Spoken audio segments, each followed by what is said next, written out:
তুফানের প্রচারে গিয়ে কার্যত তুফানেরই মুখে পড়লেন মিমি চক্রবর্তী। ঈদে মুক্তি পাচ্ছে তুফান। এই ছবিতে শাকিব খানের বিপরীতে অভিনয় করেছেন মিমি চক্রবর্তী, আর এই ছবি হাত ধরেই বাংলাদেশের ছবিতে পা রাখছেন মিমি। সিনেমার প্রচারে বুধবারই ঢাকায় যান অভিনেত্রী। বৃহস্পতিবার ফেরার পথে প্রবল ঝড়ের মুখে পড়েন মিমি। বৃহস্পতিবার একটি ভিডিও পোস্ট করেন মিমি।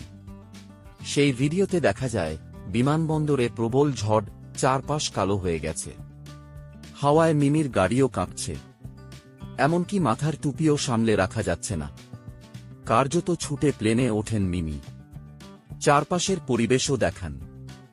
সেই ভিডিও পোস্ট করে বাংলাদেশকে ধন্যবাদও জানান তিনি।